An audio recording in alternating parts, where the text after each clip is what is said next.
Hey, what's up, guys? Today I'm talking about the new release from M. Night Shyamalan. And don't be afraid. Don't worry. That's not totally bad. I know, that's usually code for a bad movie. Not so much in this case. This is about Split. Stars James McAvoy, the guy who's been playing the new Professor X in the latest X-Men movies. He's played a lot of very good roles in a lot of independent films as well. He stars here along with Anya Taylor-Joy. You got Betty Buckley. You got Haley Lou Richardson, who was very good in The Edge of 17. Also got Jessica Sula. Hopefully I got that right. And they are so McAvoy captures these three young girls and holds them in. However, his character is controlled by, or not really controlled, but he suffers from a disorder that has 23. He has 23 personalities in him. It's dissociative identity disorder, DID.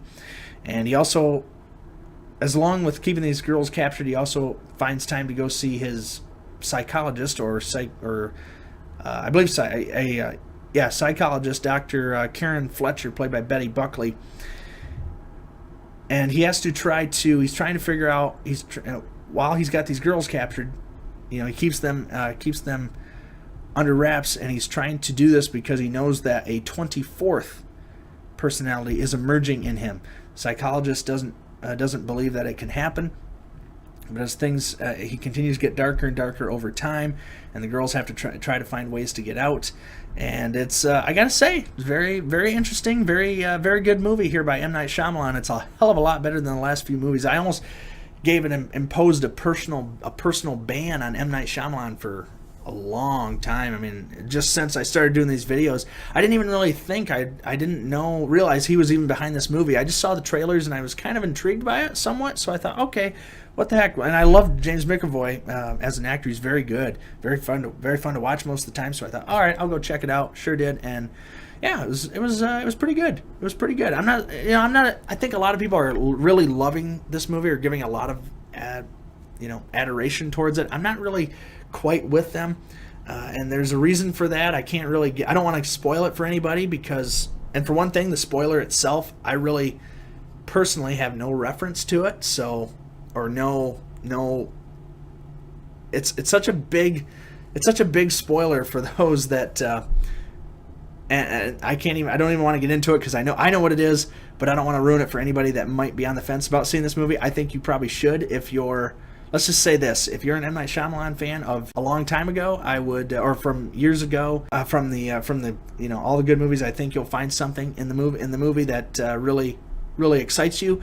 I don't, I'm not the biggest fan of this movie. I think the performance by James McAvoy, hands down, just awesome. No doubt about it. He completely inhabits this, and you can tell he has a lot of fun with it too. I thought the main protagonist in the movie, played by Anya Taylor-Joy, she was very good in this movie. I haven't seen much from her, and I think she really found a great role here that's going to put her in some bigger ones coming down the road. The other girls, unfortunately, Haley Lou Richardson, I really liked her in Edge of 17. However, she just doesn't really have the right part in this movie. It's kind of reduced to more of a ultra side character role. We only see her for about the first act, and she briefly reappears in the third act, because the girls do get separated after one of their escape attempts. Overall, I thought it was a very good thriller up until by the way, the performance by Betty Buckley here, she was in one of M. Night Shyamalan's movies a few years ago too, but she's very good in this movie too. Very, very good performance from her. Some of the writing, I think, was what turned me off to it. I mean, there's just some lines thrown in there that feel forced, and it's just they're trying to be funny, and they're not, or even some that are funny are just not really. It's not really a tone that I think really calls for being funny, especially with the way they're treating some of the other stuff in the movie. Overall, as far as the tension filled, I thought it was okay, and I think a lot of the love for the movie is coming for this spoiler that I mentioned, and I just don't. Again, I had no reference, so I don't think it had any impact on me personally. It had less of an impact than it did on other critics and other people that would care about that kind of thing. And overall, I think a lot of you will probably like this movie more, probably even a little more than I did. I really love James McAvoy. Love most of the performances in the movie, all very good. And there is some other things with Anya Taylor-Joy's character. Her name in the movie is is Casey. Her backstory, I guess that was another big problem. Not giving too much away, but there's some stuff with her backstory explains. For instance, she knows how to fend off predators. She knows she knows how to fend she's had experience of dealing with. She's just had a troubled past. I don't want to get again. I'm trying not to give too much away. I apologize for acting like I'm tiptoeing around things, but I kind of am.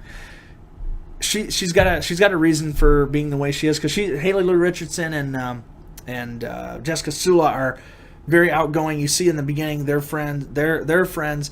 However, the character played by Anya Taylor-Joy is not. She's more of a recluse. She was invited to this party at the beginning just because she happened to be in the same class, and they invited everybody else. They didn't feel comfortable leaving one girl out. They go to this party. She doesn't have a ride home. Anyway, that's when James McAvoy kidnaps them. And anyway, she's very more of a recluse. Knows doesn't seem to be as freaked out as they are, but I mean she still is. But she's got a reason for knowing what she knows. I'll just put it at that. And I think the way they handled that backstory with her, that we see that at several points throughout the movie, I think the way they told that was not very good. I think they left they just kind of, again, maybe a lot of you would go in there, watch it, and be like, oh, it was fine. But for some reason, I don't know, me, it just kind of made me scratch my head a lot and just kind of like, why would someone do that? Like, why would she act that way now? And again, I'd have to get into spoilers with you to discuss it full out. But if you saw Split, let me know what you thought in the comments. Maybe do you think I'm wrong? Did you just really love it? Do you think it's M. Night's best movie? Is it better? Does it rank up there with his other ones? It's I thought that, I guess I'll say this. Originally, I was gonna, out of see it, rent it, or skip it, I was gonna say give this one a rent, just because it's an enjoyable movie overall. But best thing I can say is the performance by McAvoy and Betty Buckley, as well as Anya Taylor-Joy. But then everything, but the writing and just the overall, just the overall feel of the movie just kind of left me, especially with that spoiler, just kind of left me kind of, it was a good experience, but I can't say that I was looking forward to watch it again necessarily. But that may be just me. Overall, it was a very good time. So after I thought about it, instead of saying rent it, I'm going to say check it out on Matinee if you really want my opinion. If not, if you're somewhat interested, hey, if you were already interested, hey, go see it. You'll probably dig it. So that's it for me, guys. Thank you so much. I hope you enjoyed the video. I'll be back with more very, very soon as we continue to roll on. More movies to see as each week goes by here, as we roll into 2017 full steam ahead. I'll see you again very, very soon, guys. Take care.